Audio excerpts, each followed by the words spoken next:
Bonjour à tous, Magali Coupeau. Je souhaite vous exposer aujourd'hui un travail de recherche de métaconception d'un jeu éducatif qui vise à engager des élèves de collège à manipuler différentes formes de hasard en lien avec l'évolution du vivant.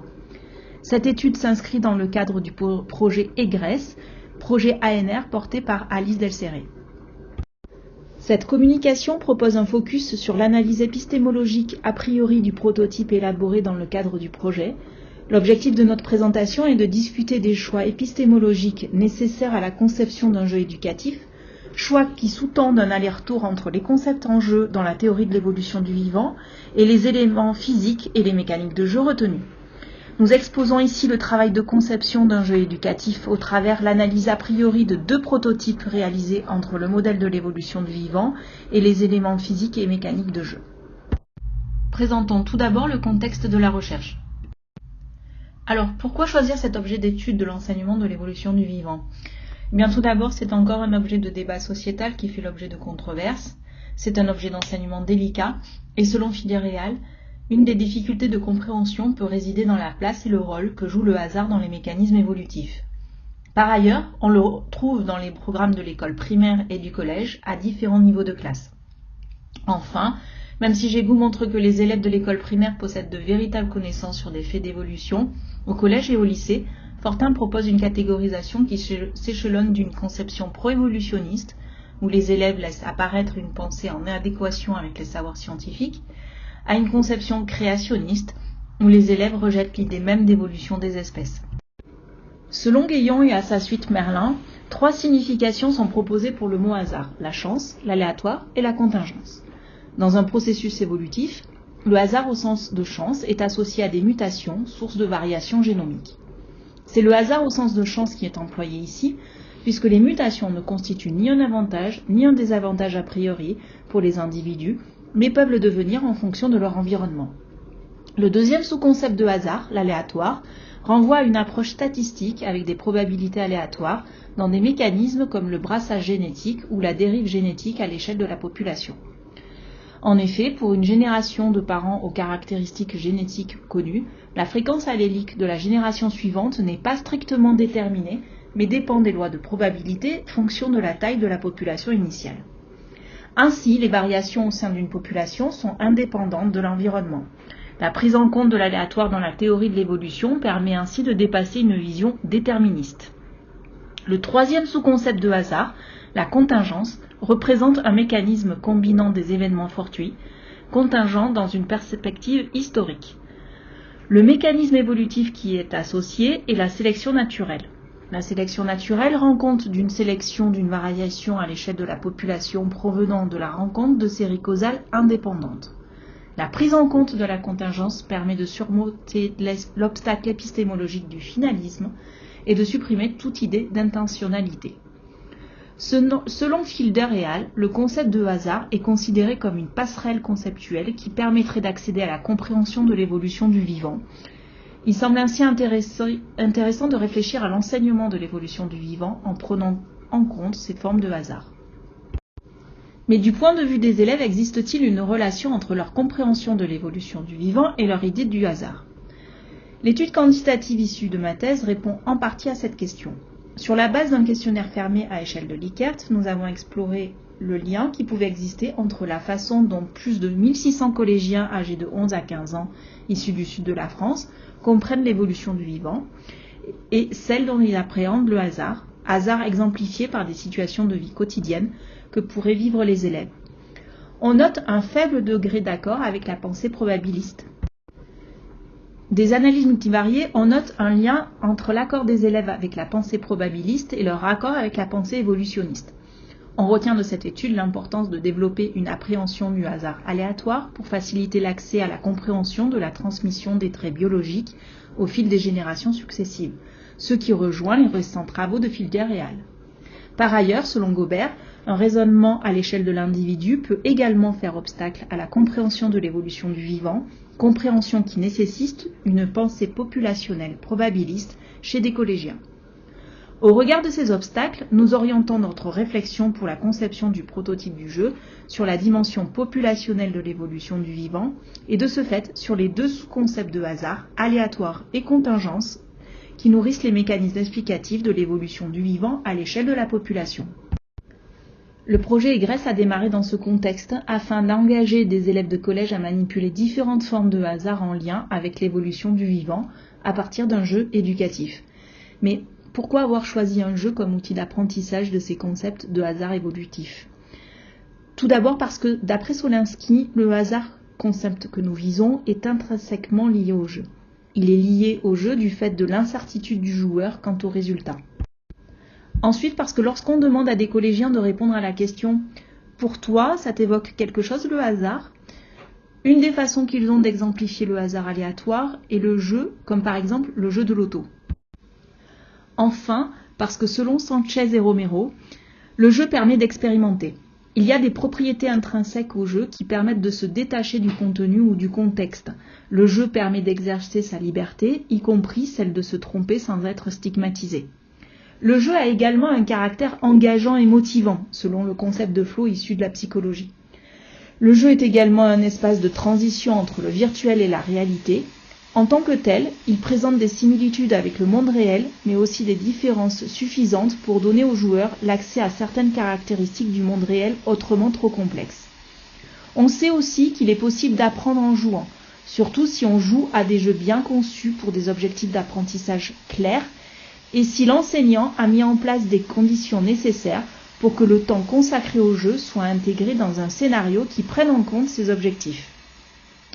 C'est la question de l'efficience du jeu qui est posée ici, et comment faire pour que le jeu puisse prendre en compte des objectifs d'apprentissage. Alors bien qu'il existe dans le commerce plusieurs jeux en lien avec l'évolution du vivant, tels que les jeux évolution ou sport, nous avons choisi de concevoir un jeu de plateau qui adopterait un modèle moins finaliste des processus évolutifs que ceux proposés dans ces jeux de commerce. Un modèle laissant plus d'espace pour des processus aléatoires à expérimenter. L'objectif du jeu darwinium est lié à l'amélioration de la pensée probabiliste et au regard des résultats des études présentées précédemment, par corrélation, à l'amélioration de la pensée évolutionniste. L'objet de cette communication n'est pas de montrer l'efficience de ce jeu, mais de présenter et de discuter des choix épistémologiques qui sous-tendent la conception du jeu darwinien. Dans cette communication, nous souhaitons questionner le lien entre modèle scientifique et modèle du jeu, afin que le jeu prenne en compte les objectifs d'apprentissage visés, le hasard évolutif. Quel compromis s'opère entre choix épistémologique et conception d'éléments et mécaniques de jeu ? En d'autres termes, dans quelle mesure les choix épistémologiques guident la conception d'éléments et mécaniques de jeu que l'on retient, et comment l'analyse des mécaniques de jeu viennent questionner en retour ces choix épistémologiques. La conception du jeu darwinium s'inscrit dans un projet plus large de métaconception du jeu intégré à une intervention didactique en classe. Le principe général de cette approche de métaconception est d'intégrer différents acteurs, et en particulier les utilisateurs, dans le processus de conception même. À ce titre, les prototypes de jeux ont évolué au fur et à mesure des phases de test organisées avec des experts, comme par exemple des didacticiens spécialistes de l'évolution ou des joueurs experts, et organisées avec des utilisateurs, comme des enseignants, des élèves. Dans cette activité de métaconception, les utilisateurs finaux, enseignants et élèves, sont considérés comme faisant partie du processus de conception et des rétroactions s'opèrent entre les trois niveaux à chaque test. Nous présentons dans cette communication une petite partie de ce travail de métaconception, celle qui s'intéresse aux choix épistémologiques réalisés au niveau métadesign. Les données dont nous présentons l'analyse dans les diapositives suivantes s'appuient sur deux prototypes du jeu, un des premiers prototypes que nous appelons P1 et le prototype tel qu'il existe aujourd'hui que nous appelons P2. Les données sont les traces qui décrivent le jeu sous la forme de vidéos et d'écrits, support conçu par le concepteur du jeu, le game designer de l'équipe de recherche. Un condensé de ces vidéos est présenté dans la prochaine diapositive. Ces données ont été analysées au regard du cadre épistémologique présenté précédemment et en particulier à partir des différentes idées du hasard évolutif développées par Gaillon et Merlin. Dans ce jeu, les joueurs incarnent des équipes de chercheurs qui se partagent des populations issues d'une même espèce et qui vont chercher à diversifier au maximum ces populations. Les populations en question sont placées sur un plateau central composé d'environnements différents, eux-mêmes composés de territoires comme la forêt, la montagne, le désert et la mer, et de ressources comme les plantes, la matière organique morte, la viande, les insectes ou les fruits. Chaque joueur possède un plateau personnel dans lequel on voit les 3 caractères que possède cette espèce, divisés chacun en 5 traits de caractère. Au début de la partie, les joueurs possèdent seulement un trait de caractère de chaque caractère. Ces caractères sont également représentés par des cartes, donc des jetons ici, là c'est une partie déjà en cours, et des cartes, là c'est les 3 cartes de départ, et les joueurs peuvent par la suite récupérer de nouvelles cartes au cours de la partie. La partie la plus importante du jeu et de chaque tour est la suivante. Les joueurs vont comparer les traits de caractère qu'ils possèdent effectivement, donc ceux pour lesquels ils ont des jetons, avec l'environnement dans lequel ils se trouvent, en voyant quelles sont les infinités de ces traits de caractère avec leur environnement, et pour ça ils vont comparer les pictogrammes qui se trouvent ici avec le territoire et les ressources dans lesquelles ils se trouvent pour voir quelles sont les concordances. Pour chacune de ces concordances, ils vont rajouter des jetons et ensuite ils vont prendre l'ensemble des pions de leur plateau et ils vont les lancer dans cette tour. Ils vont récupérer une grande partie qui sort par l'avant de la tour, une petite partie sera perdue par l'arrière, alors ils vont les remplacer, et parfois, là il y a un jeton qui est resté coincé sur la plateforme, et ce jeton il va pouvoir être récupéré par les joueurs suivants au cours de leur lancer. Dans une version précédente du jeu, le plateau des joueurs se présentait comme ceci.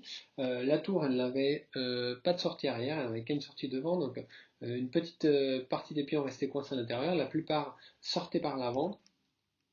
Et ces jetons, on demandait aux joueurs de les ordonner, enfin de les associer par famille de 3 jetons différents, en faisant des familles, si possible, différentes à chaque fois, jusqu'à ce qu'ils ne puissent plus faire de famille.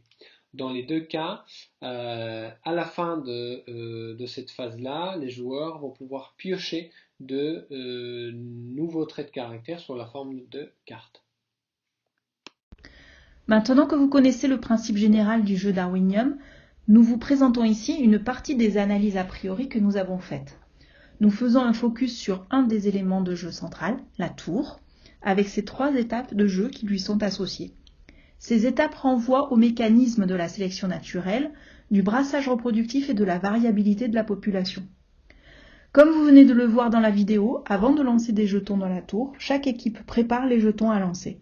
Nous appelons cette étape affinité trait caractère par rapport à l'environnement.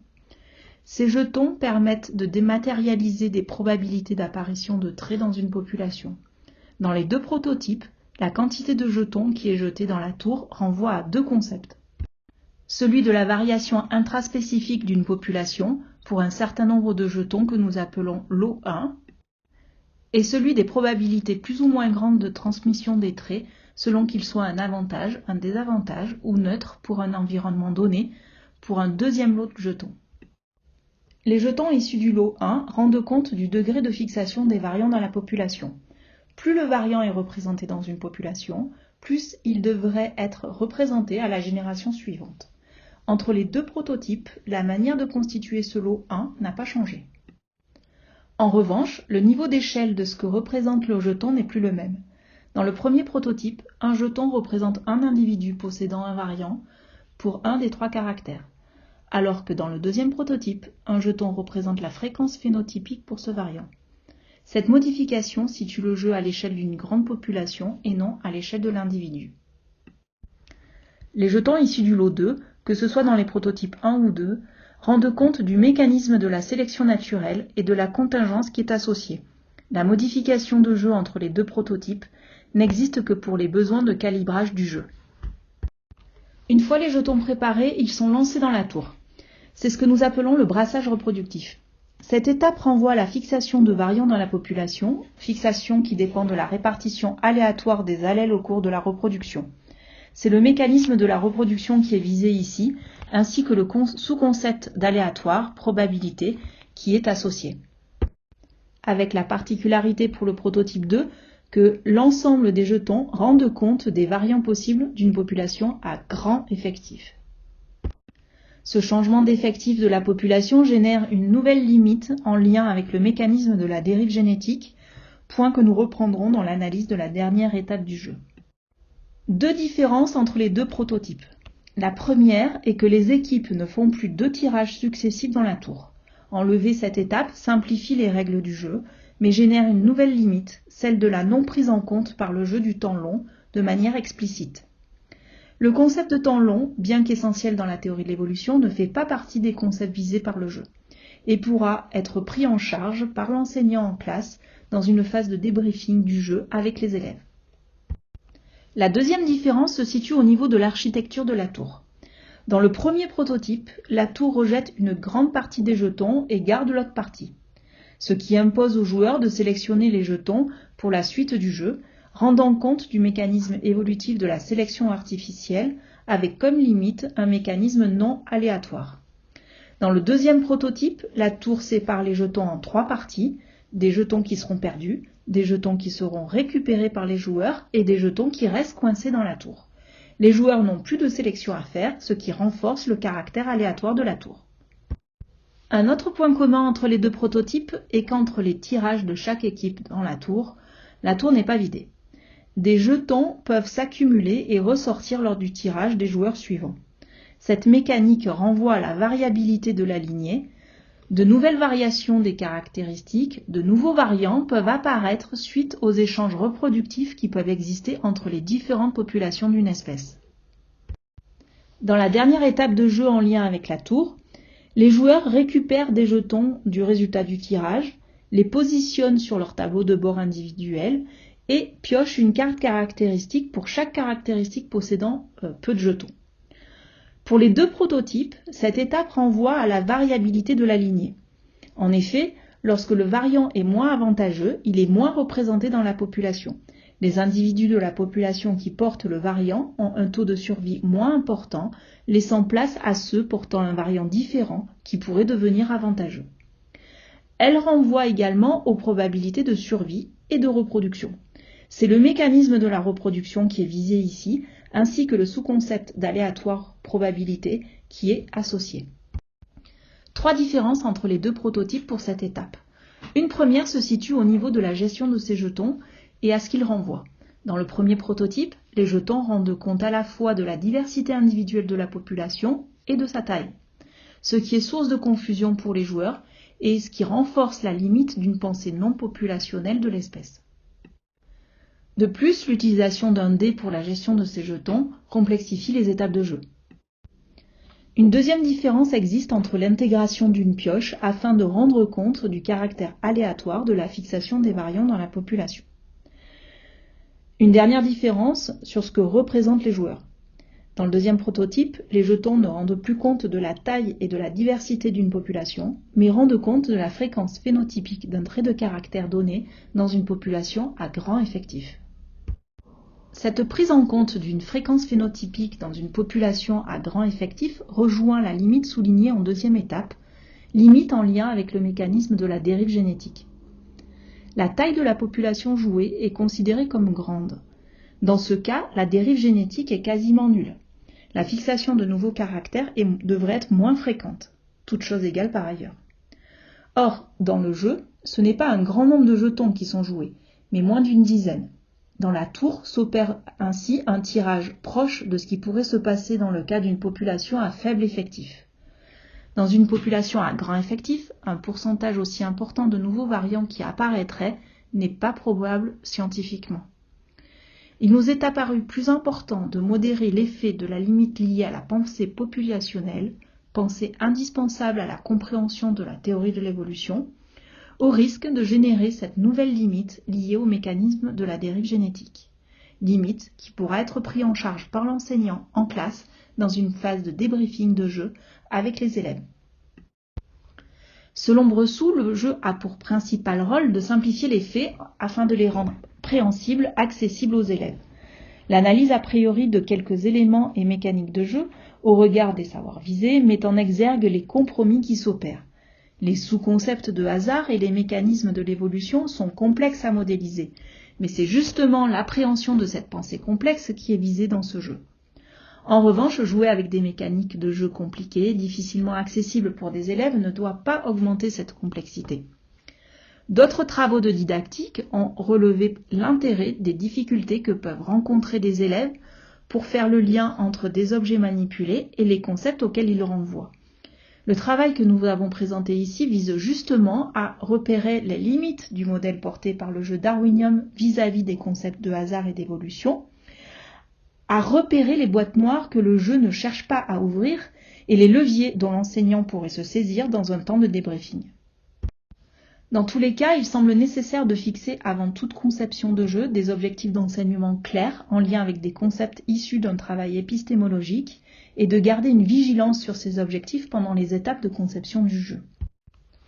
Il semble nécessaire également de prévoir une réflexion autour d'un scénario d'enseignement, scénario à usage des enseignants qui devrait préciser le temps qui peut être consacré au jeu, les objectifs visés par le jeu et également les limites du jeu que l'enseignant doit prendre en charge afin que les élèves puissent les dépasser. Cette réflexion sur le rôle de l'enseignant est à prévoir dans une perspective didactique lors d'un temps d'analyse accompagné par l'enseignant. Nous vous remercions pour votre attention.